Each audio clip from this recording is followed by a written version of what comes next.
So, your uncle. What's wrong with him? He's possessed. As in the devil? Something like that. He says a dark man is following him, watching him at all times. What do you make of it? It's nonsense, of course, but I'd be lying if I said it didn't bother me. You see, it runs in my family. Possession? No, Detective. Deteriorating melancholy. Practically every member of the Hartwood family is driven mad before they grow old.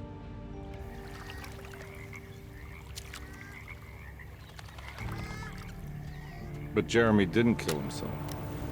Is that why he's at your setup? Despite being convinced that he is truly possessed, he decided to put his last chips on Dr. Gray and his psychoanalysis, figuring he might stumble upon some cure.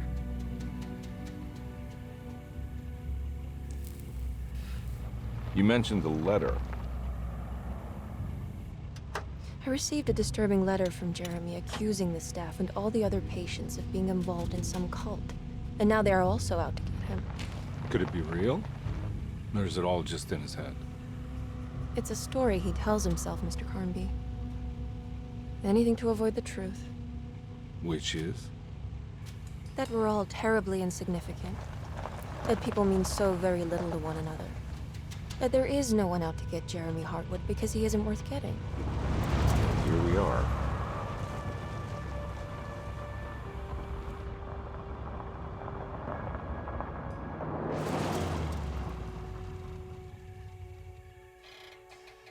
My uncle's not well, Mr. Carnby. I want to make sure he's all right. Then what's my part in this? You couldn't get a cab? I just wouldn't feel safe going alone.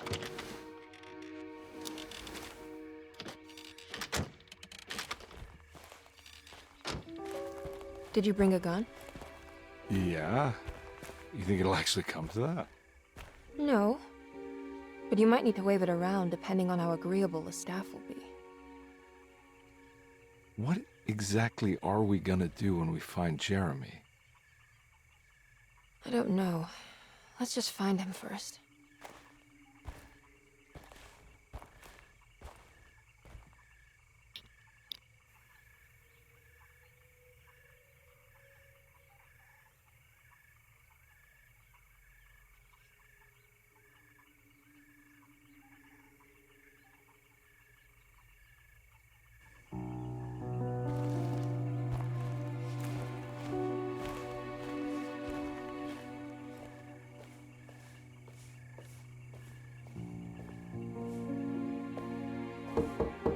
Hello? Hello? Looks abandoned. It can't be. There has to be someone around. Wait here. I'll go around back.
Now what do we got here?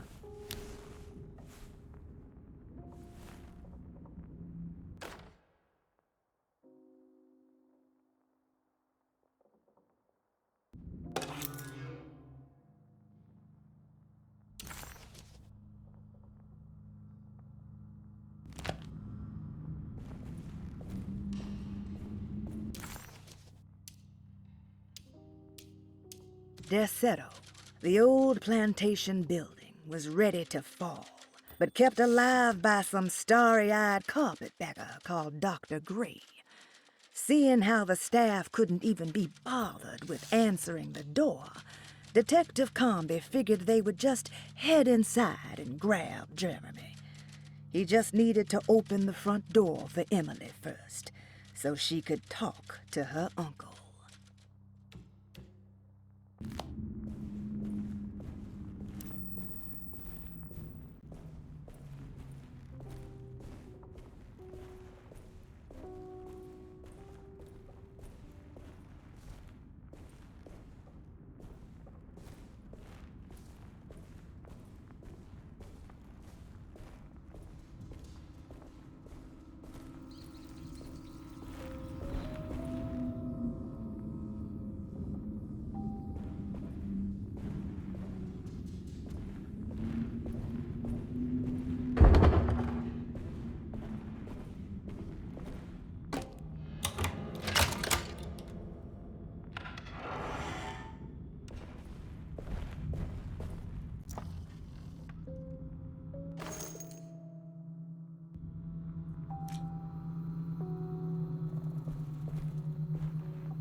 Nah, I'm not getting in there.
That's one big tree to fit inside a conservatory.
mind if I do.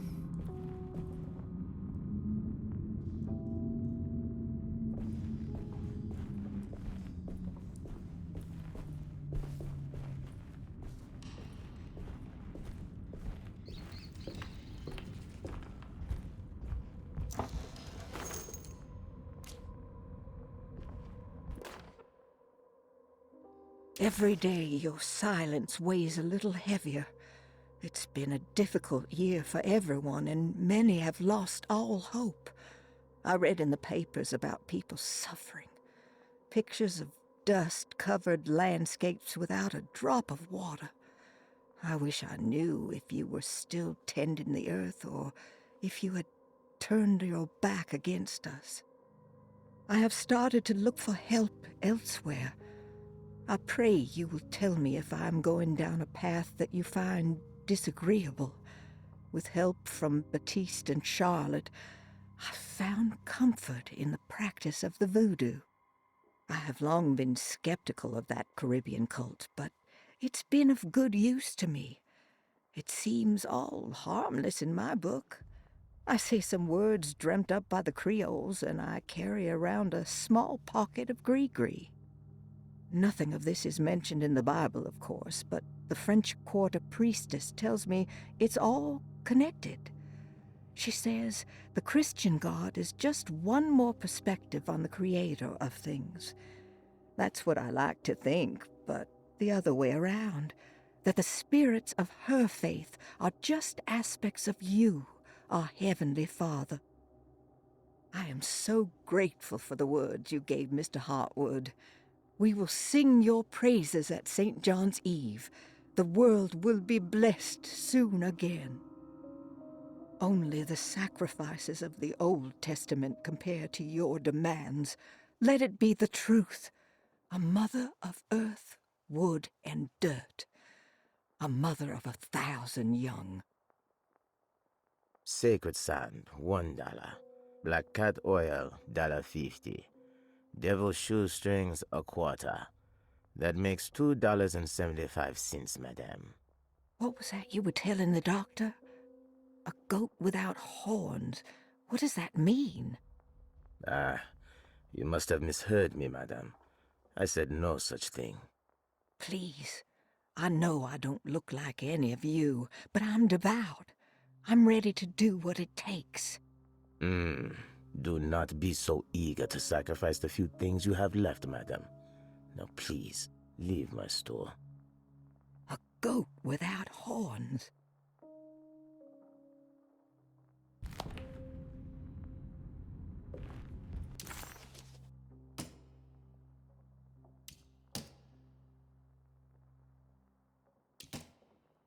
Every day.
Please do not touch the boiler. It is working after all. While the sabotage has caused a leak, only the decorative plate has been completely ruined. Let's wait for Mr. Chance to turn up and he can take a look at the leak. Mr. Waits. That doesn't look safe.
What was that?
I need the key.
Sunday, June 22nd. I spent all day looking for Jeremy. I should have cared for the others, but I'm scared that he will do something irreversible. Cassandra is upset that I didn't give her the latest shipment of pain medication that Waits brought from the post office yesterday. I would have given it to her, but the company didn't send a new key this time around, so the box is just sitting there on my desk. They must have figured we had plenty of their gimmicky keys by now. I only remember seeing one lately. Grace was playing with it inside the grand parlor. Unless it turns up by itself, it will have to wait. I have to figure out where Jeremy is. I think Jack knew something. That dog of his found a strange rot permeating the house. She's showing us, he said. Like those blots and streaks of fetid rot was talking to him.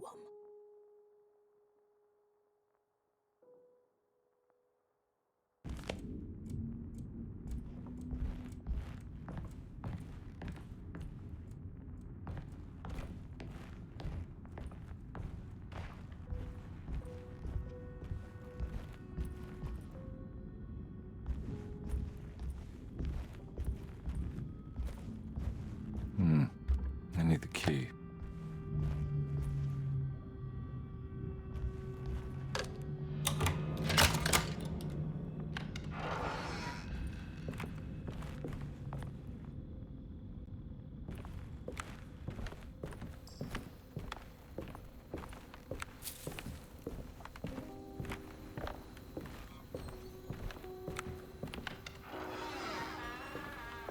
Oh.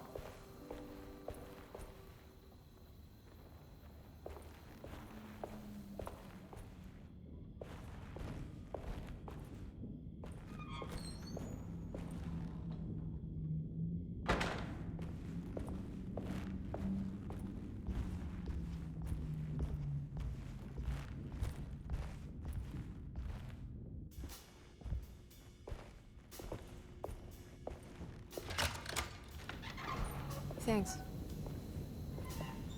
What are you doing? Who are you? Whoa, pardon me, excuse me. My name is Edward Carnby, private investigator. I hope you don't mind we let ourselves inside. I do mind. This is private property. You can't just barge in here. I'm sorry about all this, but I'm looking for my uncle. It's urgent, and no one was answering the door. We can't hear you knocking anymore. None of us can. Who is your uncle, darling? Jeremy. Am I right? She has that Hartwood gloom, doesn't she? That's right. I'm Emily Hartwood.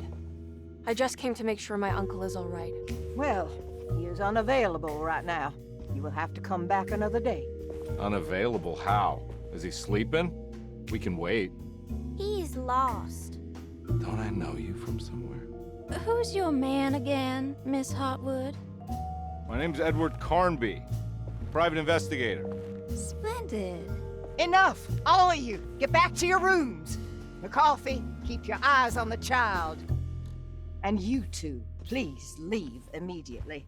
Look, we're not here to cause any trouble. Just let us see the old man, satisfy the curiosity of my client here, and we'll be off. Jeremy has gone missing. There's no need to worry, but it might be some time before he turns up. The whole staff is looking for him. What? He ran off? I don't have time for any of this. Please, come back tomorrow. All right, in that case, we'll just wait in his room. You don't mind, do you? It's upstairs, right? Wait, you can't. Don't worry, we'll be discreet. In the corridor. It's the first door on your left. I'll tell Dr. Gray you're here. Excellent. Thank you, madam.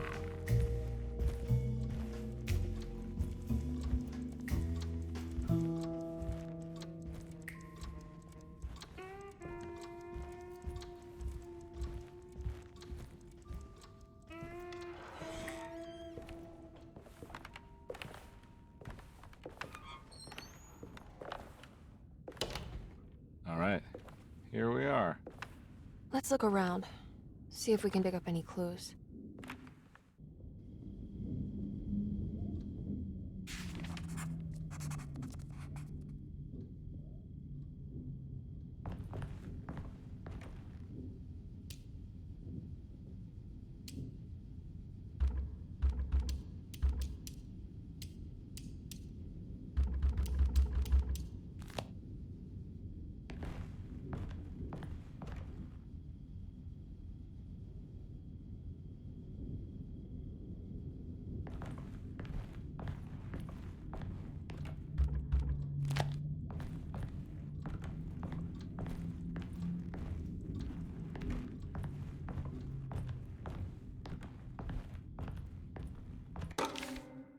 Every night the dark man stands opaque at the threshold of my room, counting the days until my spirit spills out of my tired shape. Only his pallid mask shelters my remaining sanity. Staring directly into the face of that demonic sultan would surely sunder time itself. Would he have looked the same to my father as he struggled for his life? Does his veiled face haunt my niece quite the same way? I wish so that I could rest my soul in that sunburnt convent of Tarawea. Would I find you there, Juan? Or Senora Pirosi, back from the beyond? Every night I hide from him, moving from one misshapen memory to another. Scenes conjured out of fantasy and delirium. Places I struggle to even paint. I wish I understood your death, Senora. Is there anything I could do for you but bury you in that bleak necropolis? That triumphant chapel rising above the ledges and the oven vaults shall be your sepulchre, where you may rest, and I shall weep.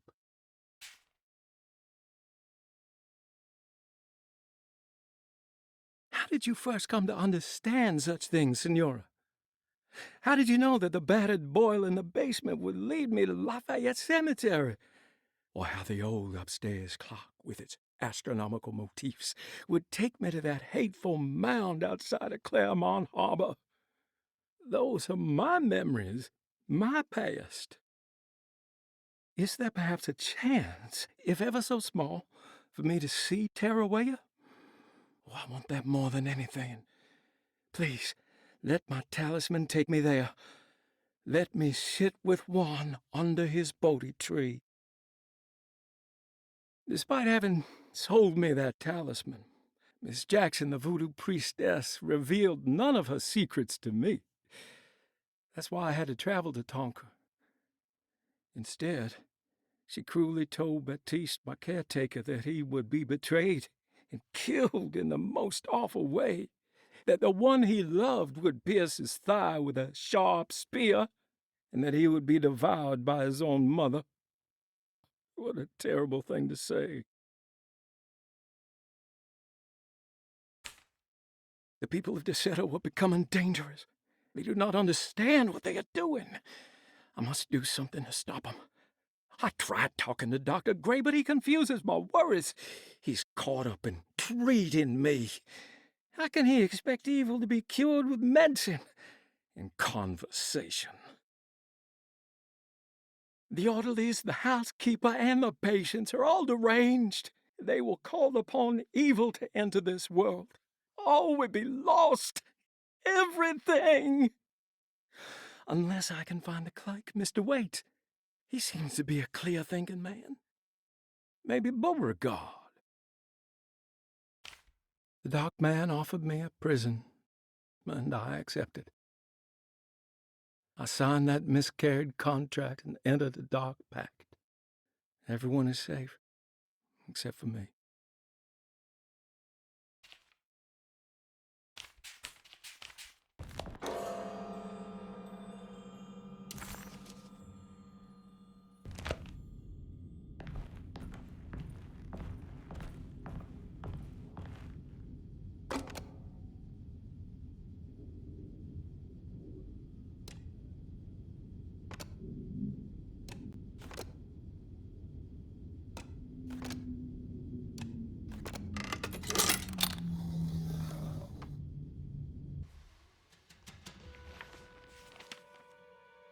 Hey, you know anything about this? Looks like some sort of talisman. No, I don't. Oh, help me out here, will you?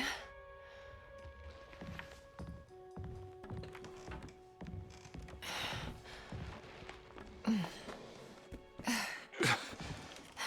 would kill the guy to throw some of this stuff out. I'd be crazy too if I had this much junk lying around.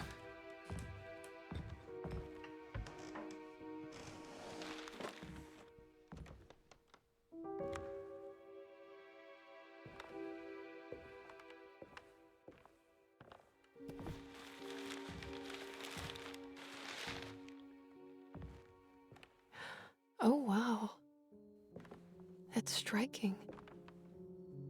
I want to save this one.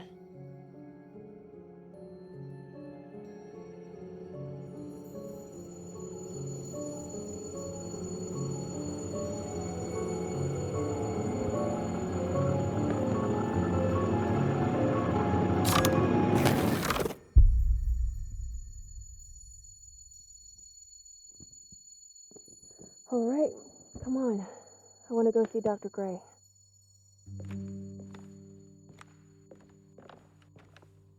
Come on, let's go. Yeah, I'm coming.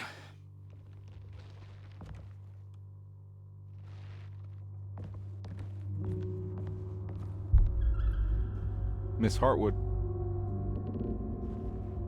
Emily?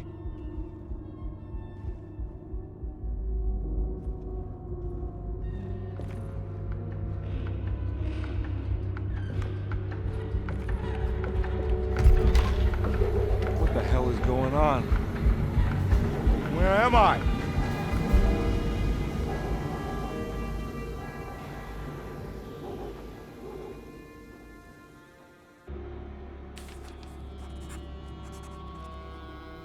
Detective Convict couldn't believe his eyes. The French Quarter scene before him was dark and sinister. The only sign of life he could see from Jeremy's balcony was the light coming from a lone corner store.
Ah!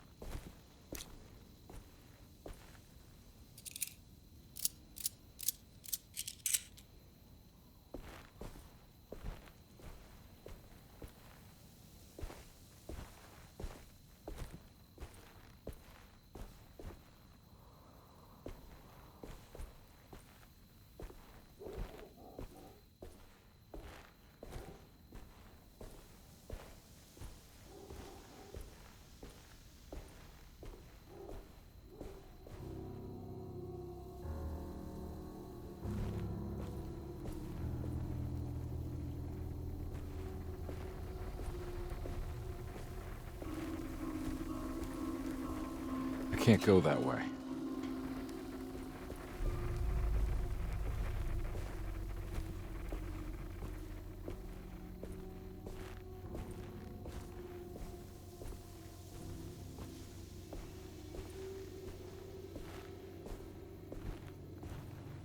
What the hell is going on?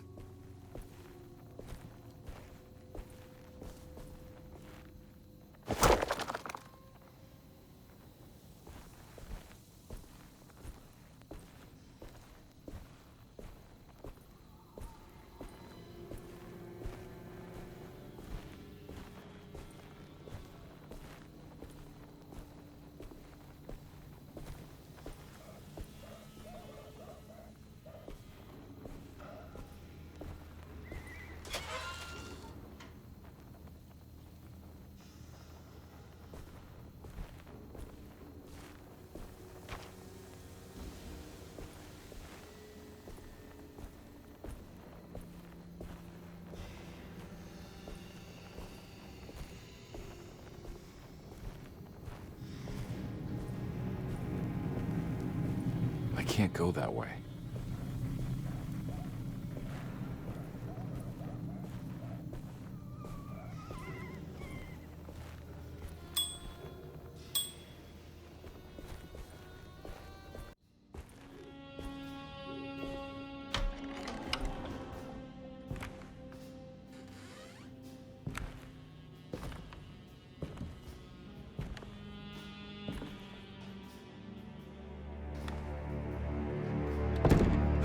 Don't let them get inside, compare.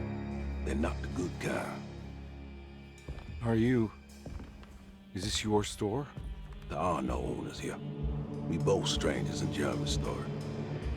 Jeremy did this. How? The pact with the dog man. Jeremy warned us, but we didn't think much of it. I'm Detective Edward Carnby. I was hired by Jeremy's niece to find him. Oh, yeah? How much she paying you? $150. She's sure getting her money's worth tonight. Are you a thinking man, compare? No, not if I can help it. You know, I think Jeremy's hiding in a way we can't find him. He has this juju necklace that guides him. The talisman? That's right.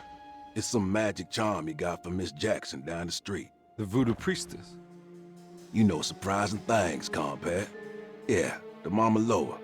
Here, take the key. I locked the gate to save her place from all the ghouls and goblins getting inside. Maybe if you go there, you can find some clues to show you the way. Thanks. I'll have a look.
You want to come along?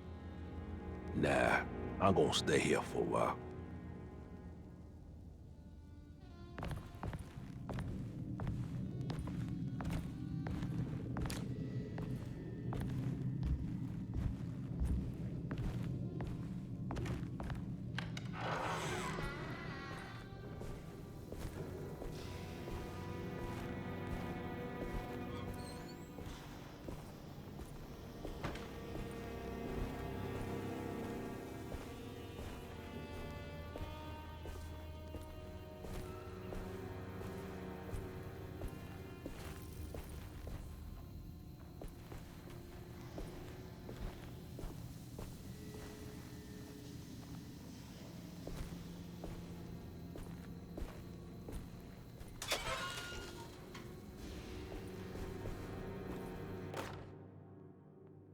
Okay.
I can't go that way.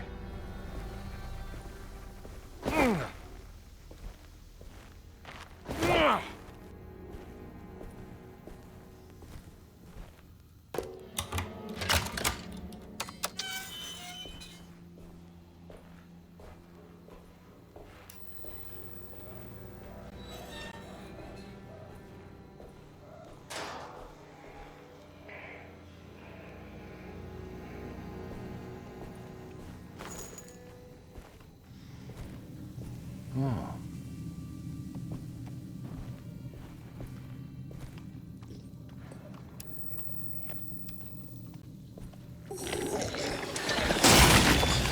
Ah!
recognize this place. It's Miss Jackson's seance parlor. He recognized this place. It was Miss Jackson's seance room. The last time he was here, he had been trying to figure out the significance of wasps' nests and horsehair wrapped up in red silk. An image of a dead woman stabbed with hatpins flashed inside his mind. Conby shuddered. This was no time to dwell on the past. He needed to find out about the talisman and get back to Derceto. See if she's got any information on Jeremy's talisman.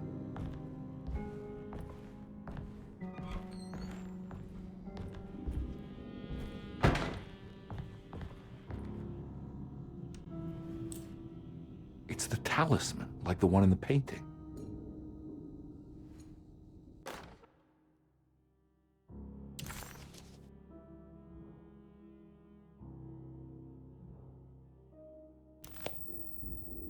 I think it's meant for the talisman.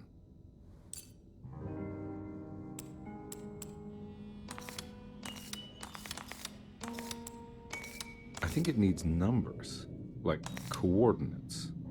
Maybe there's something in Jeremy's notes.